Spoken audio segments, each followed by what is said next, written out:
views expressed on this program are those of the hosts, guests, and callers, and are not necessarily those of this station, its management, or other advertisers. You're listening to Transformation Talk Radio.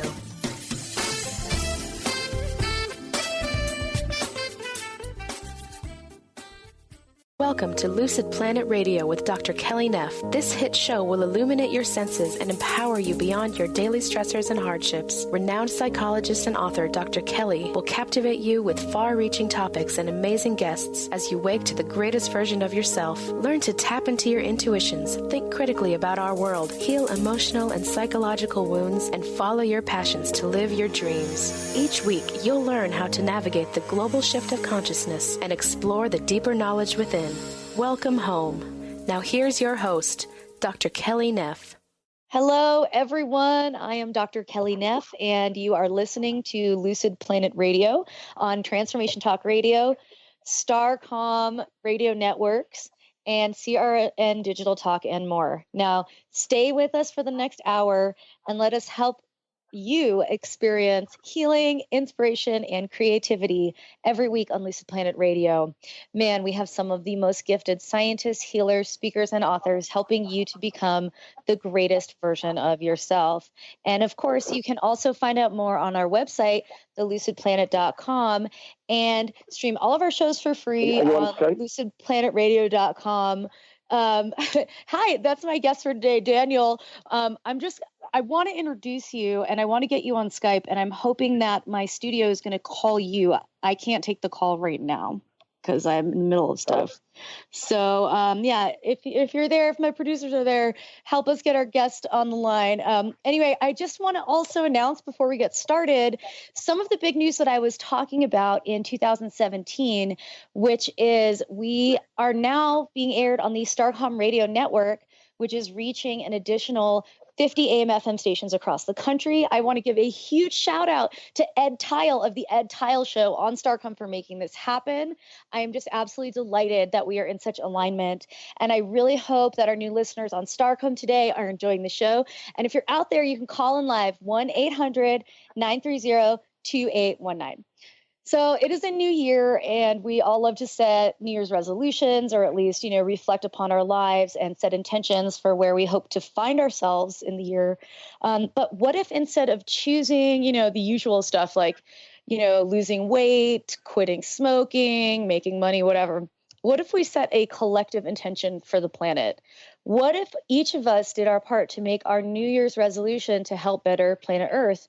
What would that look like? And could we actually reverse the global climate crisis in a year if we made that our top priority? What would it take to make that happen? So today, I'm really pleased to welcome one of the forefront visionary thinkers of our generation, Daniel Pinchbeck, to discuss the global climate crisis and his brand new book, How Soon Is Now. It is not just a Morrissey reference. It is also really offering an approach to our current mega crisis and positing that humanity has basically self-willed the crisis in order to bring about the next stage of our evolution. Now, in typical fashion, one of the things we love about Daniel Pinchbeck is that he offers such a wide-ranging exploration of the issues, including the roles that psychedelics and sexuality will play in the shift. So we're definitely going to talk about that.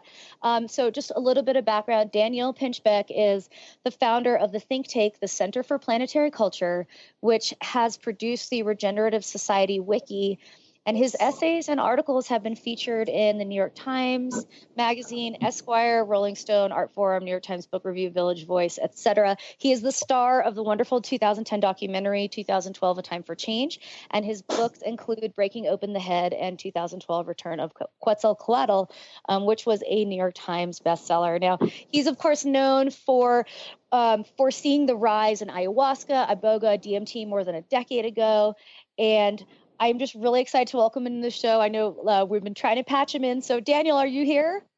I'm here. Oh, yay. Okay, great. Well, welcome to the show. It's great to have you on. Thanks for having me. My sister met you at COSM about 5 years ago and has been trying to put me in touch with you to do an interview for a really long time. And so I just think it's funny that it all kind of has fallen into place today. 11, is it 111? Beautiful. So, Daniel, how soon is now? Was this an unintentional tribute to the Morrissey song, or is it just like a coincidence?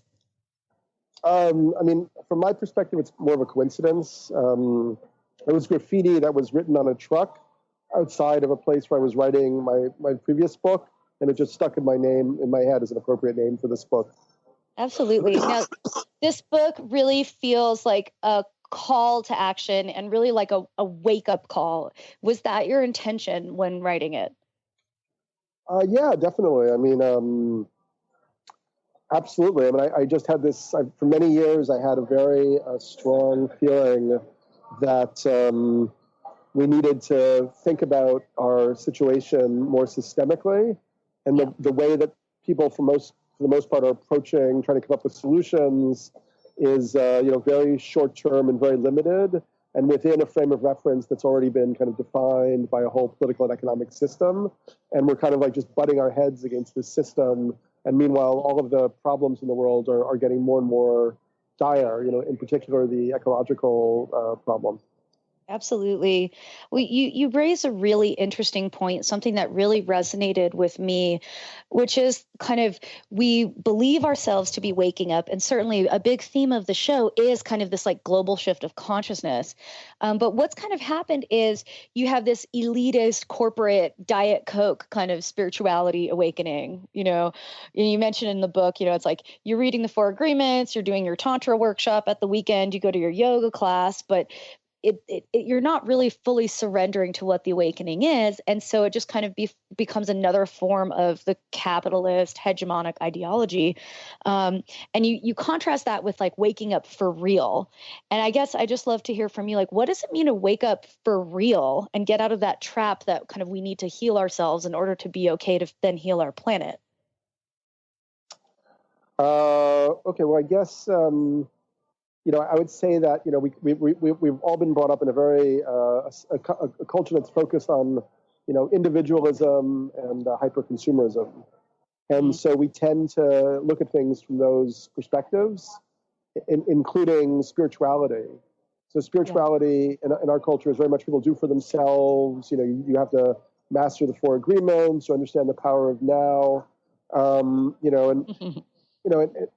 actually, I think that we need to take another step, and we need to see that there's something of greater kind of spiritual merit in figures like Gandhi or Martin Luther King, or even Jesus, who threw the money changers out of the temple, where there's a realization that it's not just about our own individual development, that if we've actually attained some form of realization, we should realize that there's sort of one consciousness that's expressing itself through all of us, and actually the greatest act that we can do is service for those who need it, both for the living world and the non-human world, and for our human family.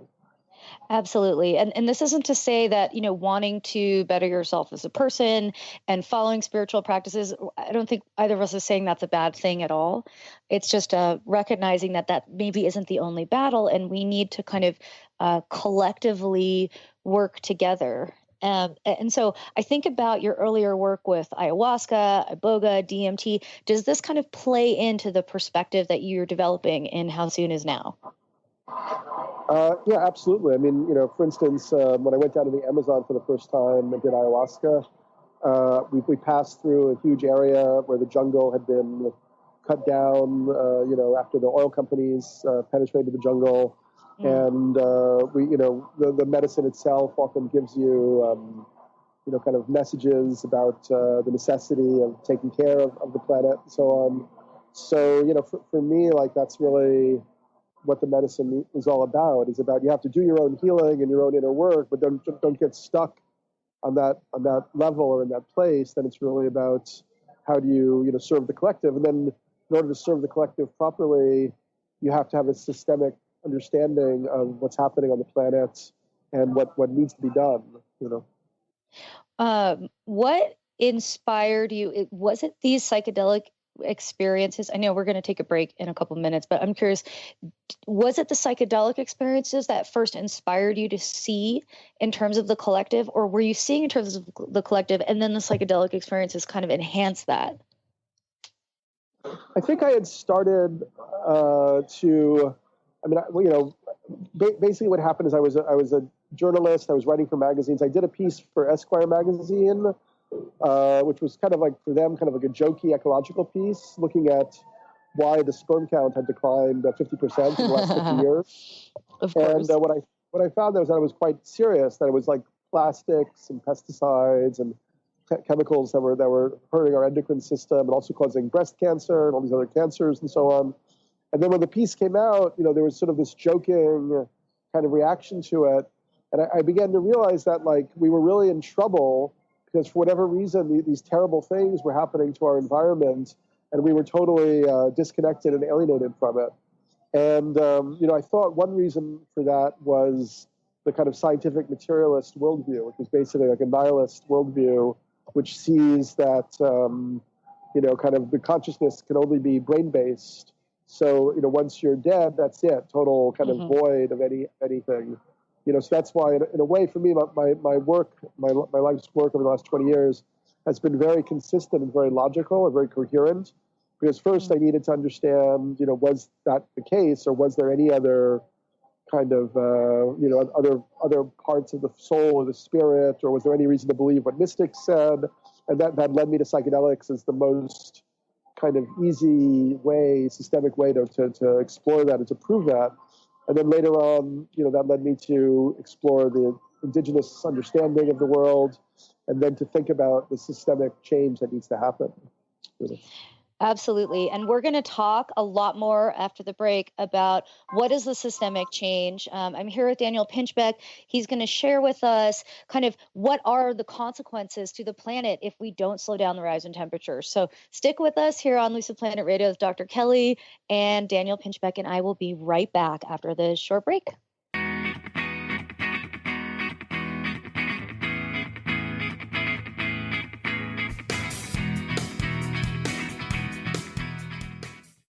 You, yes you, can be the highest version of yourself. Wellness coach and natural beauty expert Dr. Agnes Frenkel is on a mission to help you play the game of your life. Win in vibrancy, health, and beauty. Because you deserve it. Dr. Agnes goes beyond the limits in her personal coaching sessions to revolutionize health and wellness. Now is the time to unleash your true power. For more information, visit dragnesfrenkel.com. Tune in to Dynamics of Diversity Radio, scripting the new narrative for immigration with leading experts Kripa Upadhyaya and Steve Tanijo on transformationtalkradio.com. This show will remove the noise that often accompanies discussions on this topic and share a new perspective on the dynamics of immigration and diversity, ever reminding us that together we are all at the core of innovation, excellence, and positive change. Visit orbitlawpllc.com for upcoming topics. Are you ready for a game changer? Sarah Westall is bringing you Business Game Changers Radio. Sarah brings you leading experts, visionaries, and newsmakers who provide the best commentary on big issues and cutting-edge innovations. Sarah's 20 years as a business executive will help you think like an entrepreneur with expertise, energy, and attitude. Tune in to Business Game Changers Mondays at noon Pacific, 3 Eastern on transformationtalkradio.com. Tune in to The Truth is Funny with Colette Steffen each Wednesday at 8 a.m. Pacific, 11 a.m. Eastern on transformationtalkradio.com. This hit show will have you thinking outside the box and riding the wave of infinite potential. Join Colette on the Higher Self Network, inspiring listeners to shine their brilliance and ensure success while roaring with laughter as they recognize the humor of the giant cosmic joke. Visit thetruthисfunny.com. Introducing the Lucid Planet, a digital gathering place featuring cutting-edge, high-vibrational content that will empower and inspire you to become the greatest version of yourself. Visit the Lucid Planet today to stimulate your mind, body, and soul as you connect with a global community of like-minded people. The Lucid Planet is edited by renowned psychologist and author Dr. Kelly Neff, who is here to help you cope with anxiety, connect to your higher purpose, uncover your true passions, and live your dreams. Dr. Kelly's fresh, compassionate perspective emphasizes growth, transformation, healing, and thriving. Even in the face of adversity, say goodbye to bad news and low vibrational media for good and become part of the larger collective of people working together to navigate the global shift of consciousness and transform the world from within. Join the planet, the Lucid Planet. Visit thelucidplanet.com. Welcome home.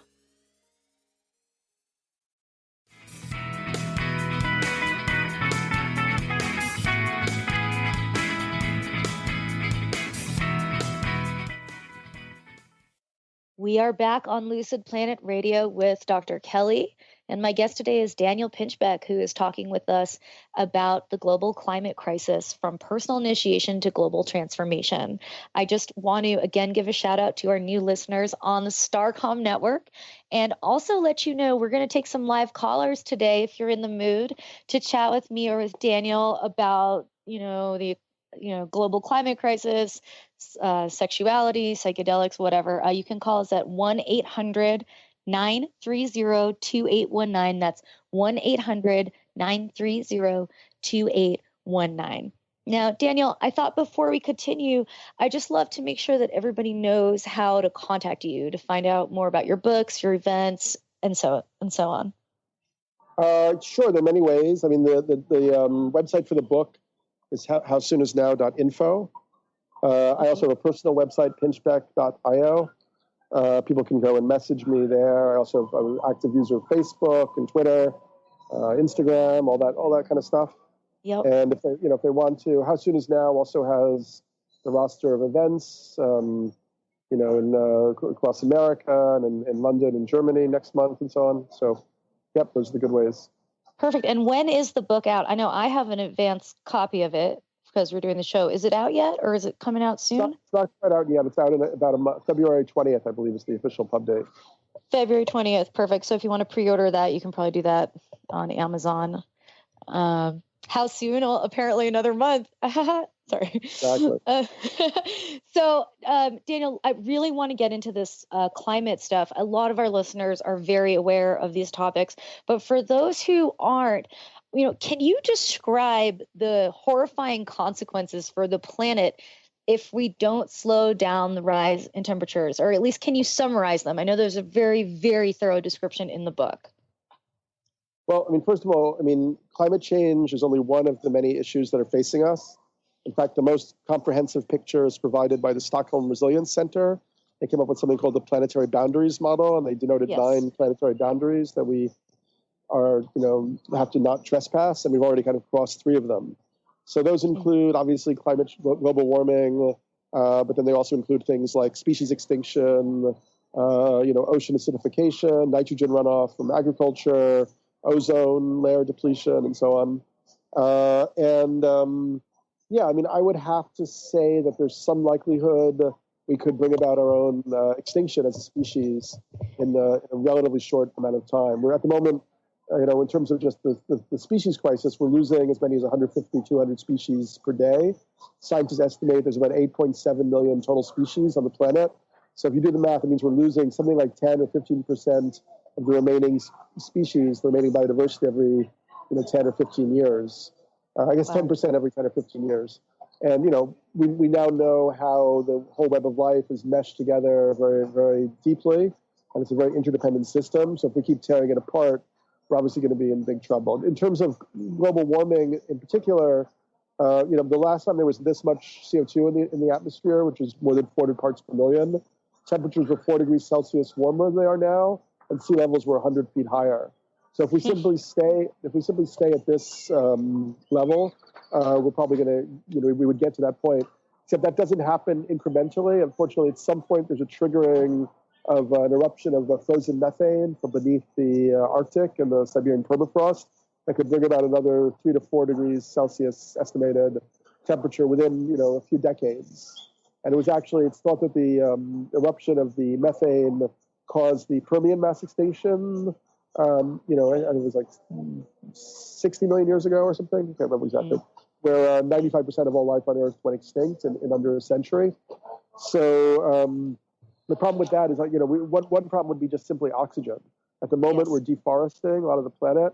The forests, the tropical jungles, and so on, are produce 20% of the oxygen we breathe. Algae, plankton in the oceans produce another something like 60%. If the warming spikes to the methane, then that affects the life cycle of the plankton, and they stop producing so much oxygen. So we basically sort of asphyxiate, and that's the kind of stuff that's happened in the past. So despite the fact we have a climate change denying president-elect, and we're bringing in the chief of Exxon as the Secretary of State, we actually have to have a mass awakening and a shift in our social practices, behavior patterns, to address what we've done to the environment, or we literally may have no planet for our children and certainly for their children. It makes you wonder, doesn't it, the psychology here?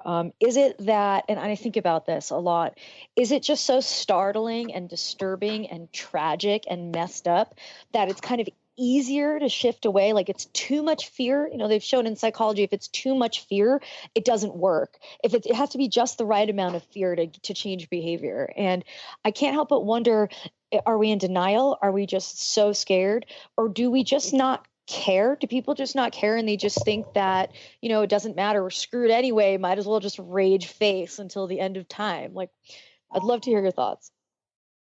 I think there are a number of different things that are, active in this. I mean, one is just the speed. I mean, it's just, the Industrial Revolution only began 200 years ago. The types of mechanical and technological progress that we've had now is a very new phenomenon in human history and in human psychology. Although there's many negatives to industrialization, it's also allowed for a lot more people on the earth, a lot more people living longer, a lot more people living in cities, using cell phones, being on the internet, watching TV. I mean, this is all very, very new for us. So we've had this, sort of deep-seated belief that progress is just like moving in this one direction, and technology is getting better and better, and soon we're going to have like the singularity. It's a lot for people then to be like, oh, actually we can't go in that direction anymore, or we don't make it as a species, and we have to come to a sudden screeching halt and change our direction and think about, well, how do we use our, intellect and our technical capacities to build like a truly, resilient or regenerative system. And we do have that capacity, but it really requires, at this point, a collective mass awakening, and people who are willing to kind of not get distracted or dissuaded or think about lesser things and really make this their primary focus. And we also have to accept that, particularly from us in the first world, the rich world, if we were going to make this transition, it would probably be a calling out for significant sacrifices and the reductions in our lifestyle excesses for the foreseeable future, for 10, 20, 30 years, until we had actually created a renewable energy grid and, shifted to cradle-to-cradle manufacturing and so on. So, we would say it's the exact opposite of everything that Trump and these people now represent. It's actually like we have to ask people to give up their greed and their self-interest and come together for the greater good, of our human family as a whole and for our own children and their descendants. You make this great argument in your TED Talk and in the book that this is an indigenous initiation, that we've actually unconsciously created this harrowing and even arguably more terrifying experience now to bring about change. Can you elaborate on that? Absolutely. I mean, one of the ideas that's been central to my books, my first book, Waking Up in the Head, and the second book, 2012, and now this book, is that initiation is something very important, very innate to human beings, and it's something that we forfeited with modern civilization. So essentially all tribal and traditional societies have rites of passage, initiations, vision quests, particularly for men, but for young women also. And the purpose of these experiences was to actually have, transpersonal, visionary experience, non-ordinary states of consciousness, It may even have a neurophysiological function connected to the prefrontal cortex or the neocortex, which, sort of gives us many of the things that make us human, but also in its immature phase makes us have a sense of like separation or kind of over egoic identification. So it's through a transpersonal or visionary experience that we kind of overcome this egoic identification, and we understand that we're actually part of a larger whole. With traditional cultures, that would be the tribe or the community. Now I think it really is with the planet, the ecosystem, the biosystem as a whole. And so, and what some thinkers have noted, like Walter Benjamin, is that initiations are not just optional. They're so innate to human beings that we will create the conditions for them no matter what. And if we don't create them through consciously designed rituals like walkabouts or visionary vision quests or whatever, then we'll create them through massive collective episodes of destruction, like wars and Holocaust and concentration camps. And I think, unfortunately, with what's happening with Trump and this thing that's going on right now, America seems to be gearing up for this type of, dark initiation through destruction and death. And we really have to figure out how we can avert that possibility. You're absolutely right that, sometimes the night is darkest before the dawn, as they like to say in Batman and other places. And so there is this awakening, but then there's also this flip side that is feeling very ominous and very destructive. We don't know yet what it's all going to look like, but certainly for the environment, there are a lot of concerns. And really the resonating question for me, and this is not something Daniel or I think could ever purport to have the answer to, is how do you spur a mass awakening or an initiation on this level where people are willing to make the steps necessary to reject their conditioning and reject the structures to create something that is more sustainable for the planet? And that we don't know. But we're going to take a break. And when we come back, we're actually going to bring in some other themes here that might help us understand this contextually. So Daniel Pinchbeck is actually going to share with us some really interesting stuff from his book about the role that love and relationships actually plays in the crisis, and how our understanding, through shifting our understanding of love and relationships, we can also kind of push this initiation forward. So stay with us on Lucid Planet Radio. We'll be right back after this short break.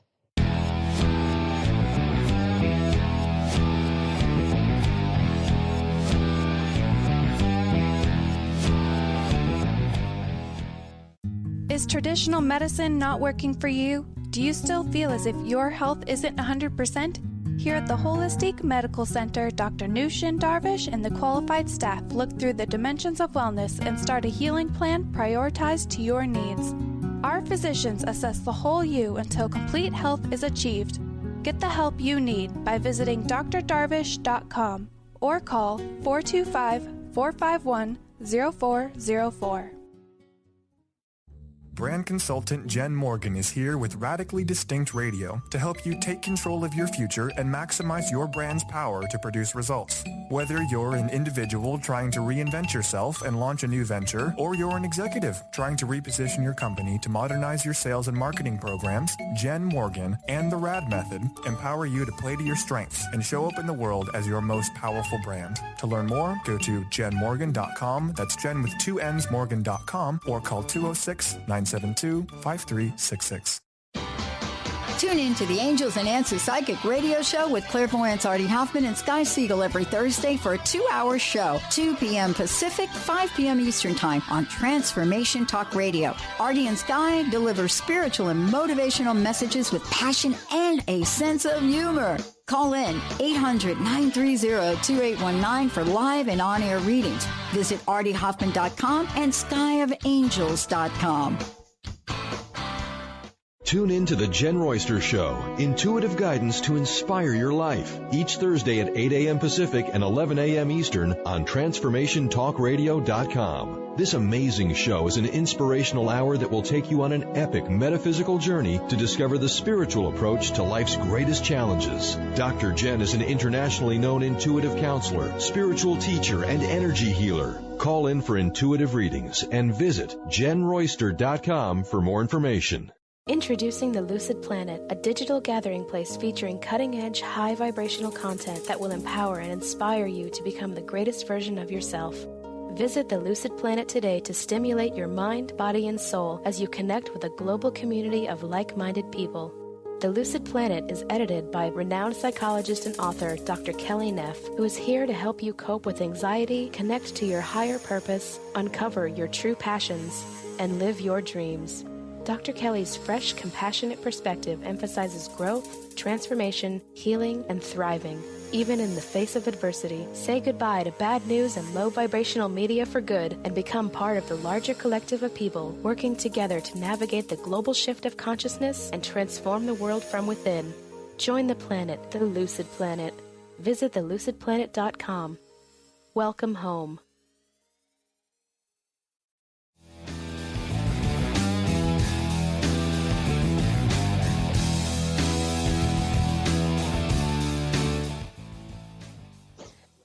We are back on Lucid Planet Radio with Dr. Kelly.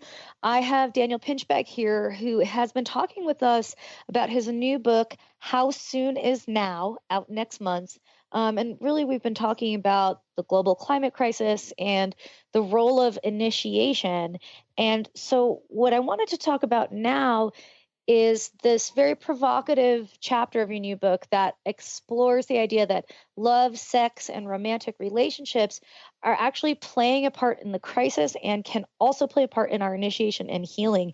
Daniel, can you break that down for us a little bit? Absolutely.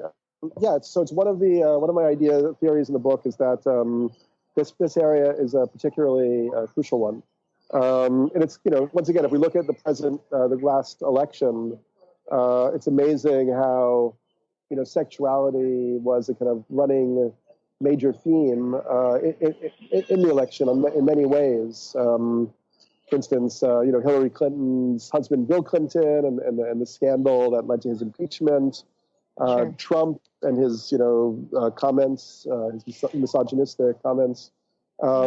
Roger Ailes, the head of chief head of Fox News, was just found a big sex scandal and so on.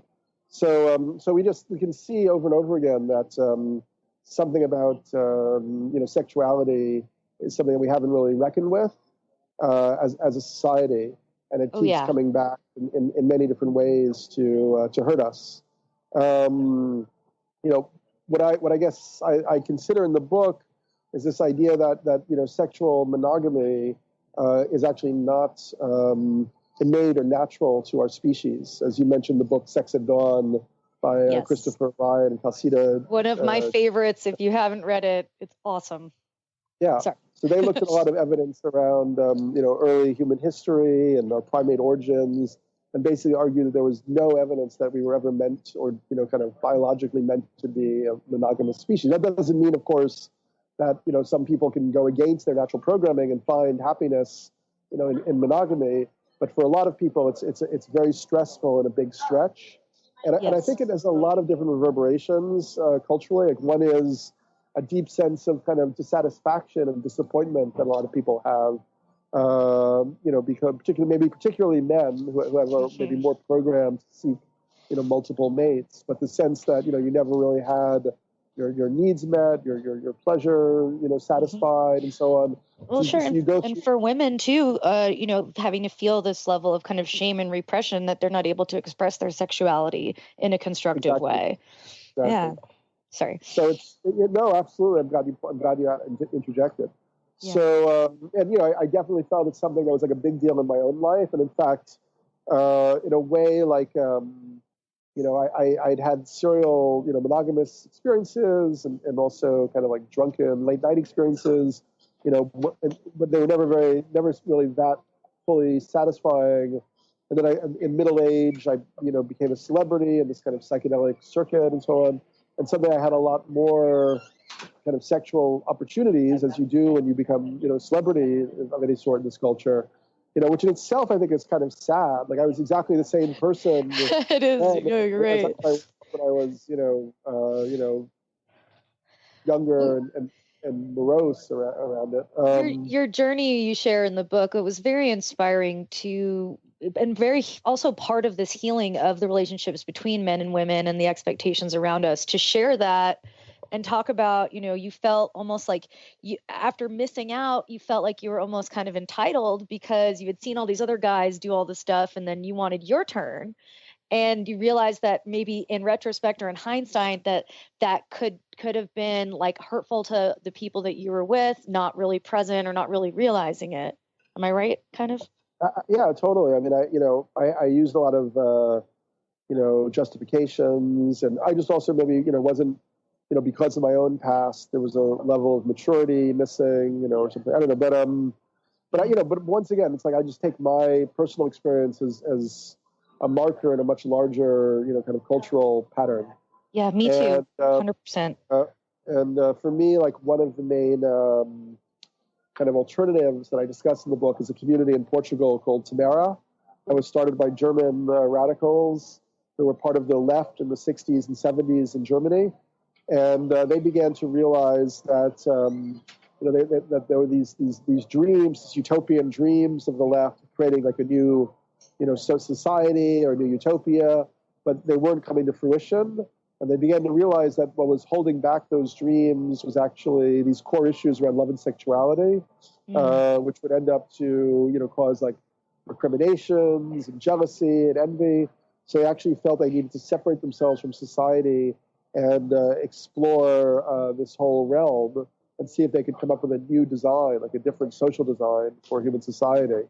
And so Tamara is like a 30-year effort to develop a new social design that allows for, non-possessive, transparent relating that's rooted in trust and authentic communication. And it's a very, very exciting place to visit, I think, and that really shifts your sense of what's possible. I would love to check it out, and you cite some really awesome literature too coming out of there. And I know, like, so much of the book and really our future, we need to be able to cooperate and work together. And yet there really is a divisive core at the heart of us. And it does have to do with sexuality, the jealousy, the lack of abundance, the kind of like addictiveness, the shame, the programming. It almost seems intentionally there to kind of break us down and take our power away. And you talk about in the book, the idea of like our sexuality is a superpower. And that's something that I've talked about a lot in my workshops and in other writing and stuff, that this is actually like the doorway to our own agency and autonomy over life, is taking back control of that sexuality. Yeah, I mean, I think so, but I also think that, what the people in Tamara believe is that it's really, some individuals out of luck or privilege or creativity are able to make an alternative for themselves, but ultimately it's not something that can be handled on the individual basis. It has to be, It requires new community structures, because it also requires dealing with things like childcare. Like, I think one of the main reasons that, kind of certain types of open relationships are not really that effective is, there's, women, for instance, have a deep need to feel that they're going to be safe with a partner and be able to have that significant investment that's required to have a child in a nuclear family, which is like an 18-year, investment. Whereas children are raised collectively in a community, it's a lot more efficient in terms of everybody's resources, energy, and time, and so on, and particularly liberates a lot of the time for women. Absolutely. Well, again, the whole idea of paternity certainty or uncertainty too, which kind of all these early hominid groups, they shared all the childcare duties, they shared the food, they shared the resources, because none of them were sure who the father actually was. And so the resources were just allocated, as opposed to now in our society where it's like, not my baby, not my problem, Maury Povich, it's like very, very much these nuclear units that are completely kind of separated. And this is actually not our nature. I'm sure you talk about in the book, and those of you out there who've read Sex at Dawn know, prior to 10,000 years ago, we lived in these basically polyamorous familial groups, kind of like what Daniel's been describing at Tamara. So sometimes we have to get back to our true nature in order to find solutions, because coming up with solutions from this current structure, and this current paradigm isn't working. And I can certainly speak as somebody who I have tried very hard to kind of create on the individual level my own structure. And to a certain extent, me and my primary partner, Jimmy, have been very successful at creating kind of our own non-monogamous, but I also wouldn't call us polyamorous either, but we've kind of been able to create a structure. And there are many people who are kind of doing their own thing, rejecting monogamy, kind of creating their own thing. But it's not for everybody because it's a really, really tough path.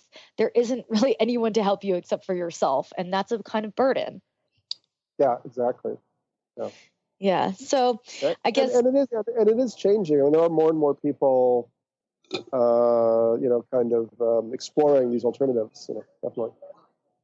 Yeah, absolutely. But that's why I think the Tamara thing is really interesting. And I love picking up a book about like, how do we solve problems, the crisis facing our planet. And one of them is kind of like reclaiming our sexuality, which kind of speaks more broadly to all of our systems have to change, right? You mentioned several systems in the book, Daniel, that really we need to overhaul.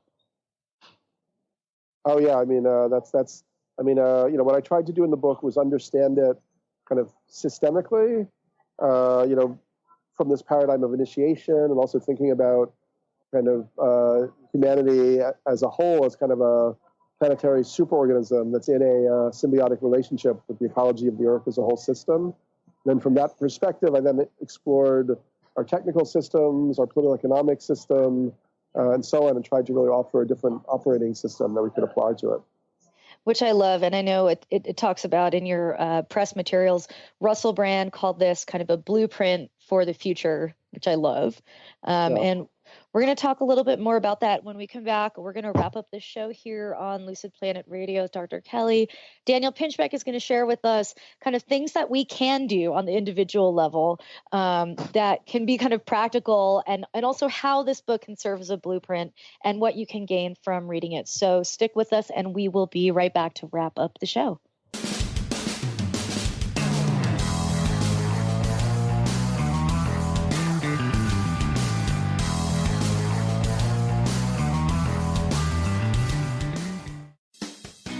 Wow. Hey, everyone. Welcome. Welcome to the Dr. Pat Show. This is Talk Radio to Thrive By.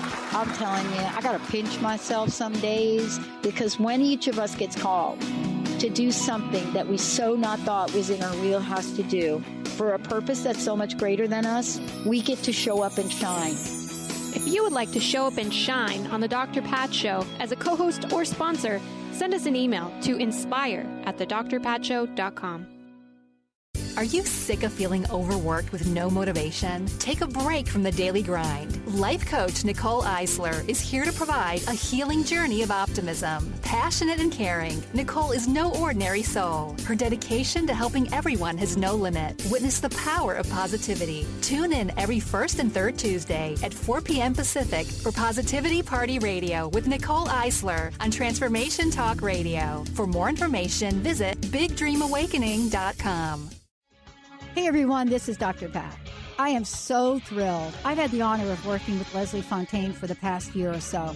And what she has created in her hit program, Sheer Alchemy, transcends what most of us get to listen to or hear in any point in time in our lives. But beyond that, Leslie is working with people all over the world, and she has created something phenomenal based on the feedback and input from the archangels, from the ascended masters, from the light beings, and most importantly, from each and every one of you. So if you want to change your life, if you're ready to step into your own version of sheer alchemy, please give Leslie a call at 678-665-3366. And why? Because this is what you're going to be prepared to do. Be amazed, and on your part, connect with the ascended masters that are there to help you custom make the life that you are meant to live. Introducing the Lucid Planet, a digital gathering place featuring cutting-edge, high-vibrational content that will empower and inspire you to become the greatest version of yourself. Visit the Lucid Planet today to stimulate your mind, body, and soul as you connect with a global community of like-minded people. The Lucid Planet is edited by renowned psychologist and author Dr. Kelly Neff, who is here to help you cope with anxiety, connect to your higher purpose, uncover your true passions, and live your dreams. Dr. Kelly's fresh, compassionate perspective emphasizes growth, transformation, healing, and thriving. Even in the face of adversity, say goodbye to bad news and low vibrational media for good and become part of the larger collective of people working together to navigate the global shift of consciousness and transform the world from within. Join the planet, the Lucid Planet. Visit thelucidplanet.com. Welcome home.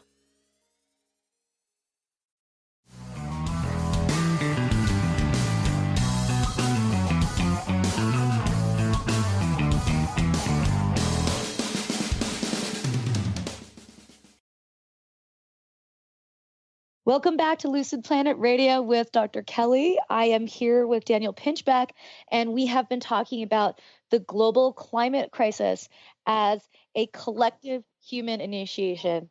Now, Daniel, one of the things I love asking every single guest is, is there hope for the future of humanity? Yes or no? It's kind of, actually, just somebody else asked me the same kind of question. I don't know about, hope to me seems like a strange thing in a weird way. How about can we rise to the occasion and solve the problems facing our planet? And I think that, actually our lives on this planet are extremely miraculous and wondrous. If we really think about what it took to get us here, we're 10 trillion microorganisms compacted into a body, on a universe made of, carbon and hydrogen on a little rock swirling around a big fireball in an infinite void.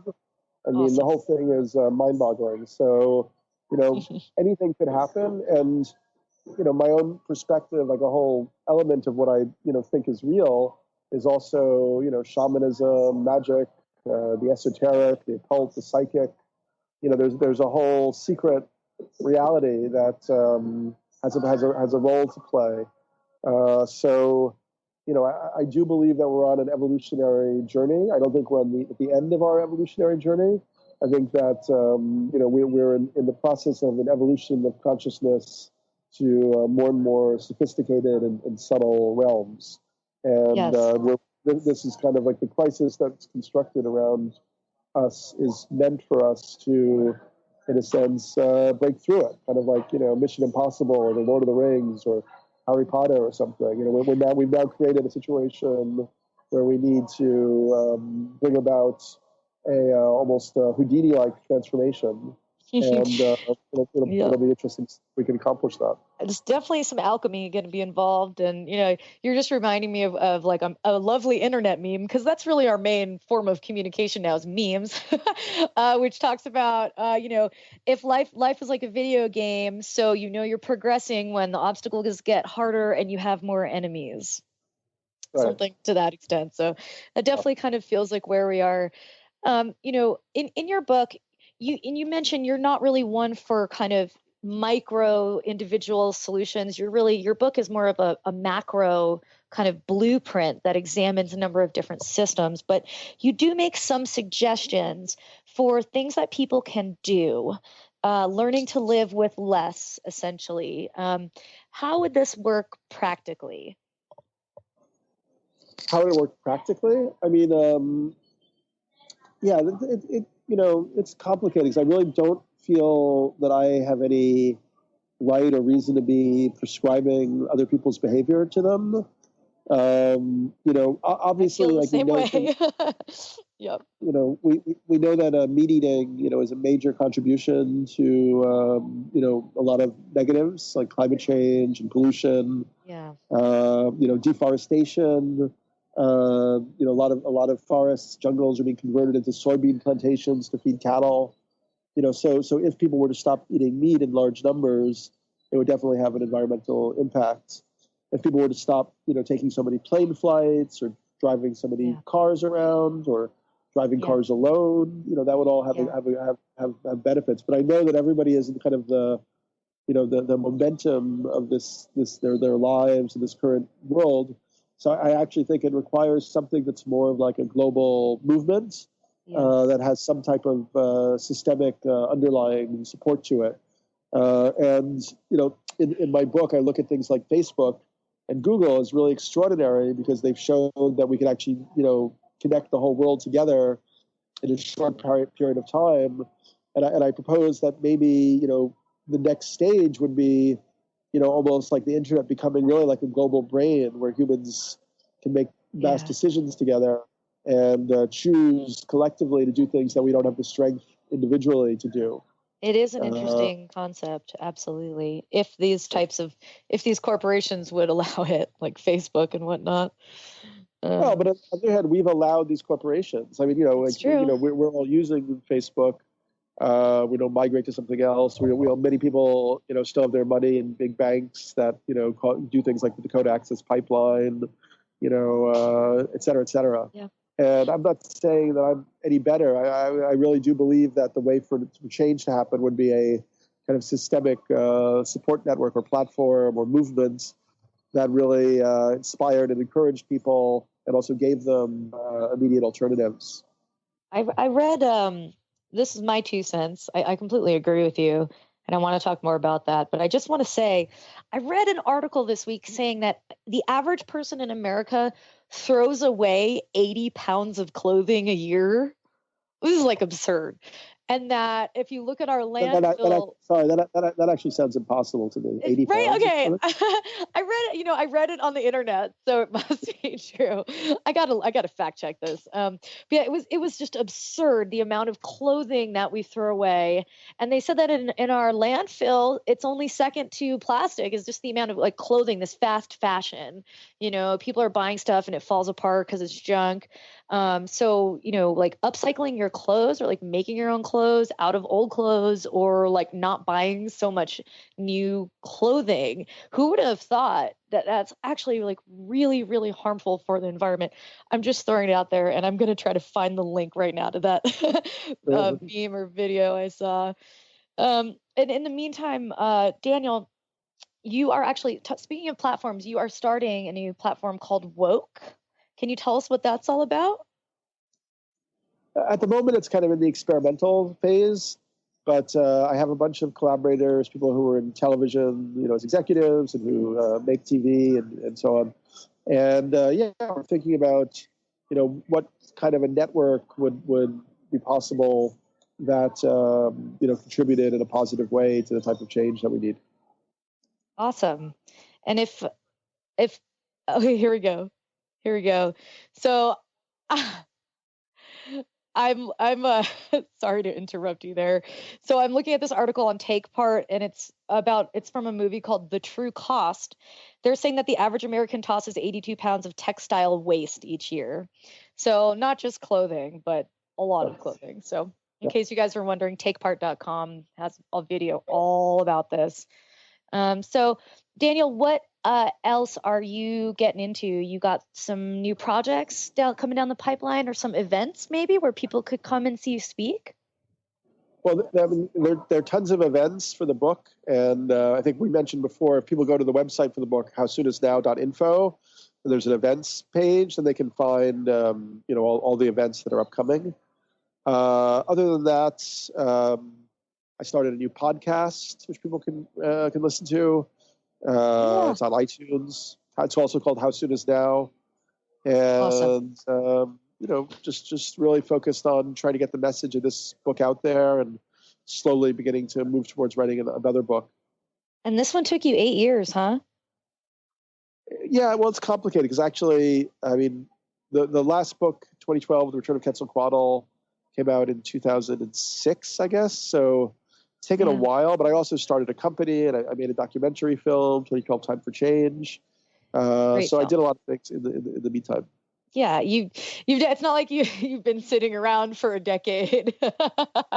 You've been very busy. We've seen you all over the place. And I just want to personally thank you so much, Daniel. I saw 2012, A Time for Change, right around the time that I kind of had a near-death experience / awakening. And it was definitely very personally inspiring for me.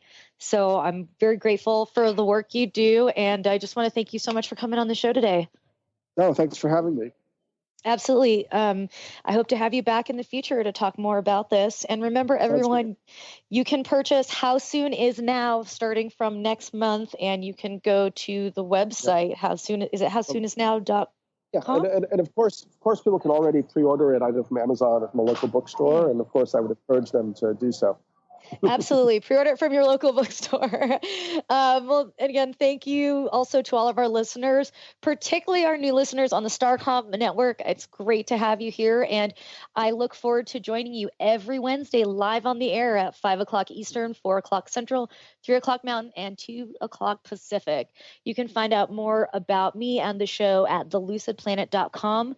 Find me on Facebook and Twitter, The Lucid Planet, and also follow my new Instagram, which has all kinds of weird and wonderful things and crystals and food and cute pics, Also, if you want to listen to our podcast, just go to lucid-planet-radio.com as well as iTunes and SoundCloud, Lucid Planet Radio.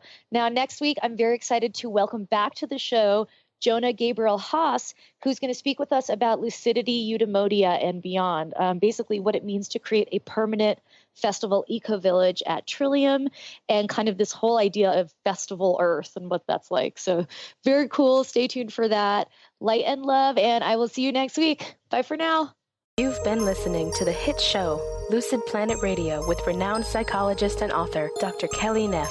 Tune in each week as we illuminate your senses and empower you beyond your daily stressors and hardships. This hit show will captivate you with far-reaching topics and amazing guests as you wake up to the greatest version of yourself. Learn how to navigate the global shift of consciousness as you explore the deeper knowledge, passion, and purpose within. Visit lucid-planet-radio.com for upcoming show topics and to contact Dr. Kelly.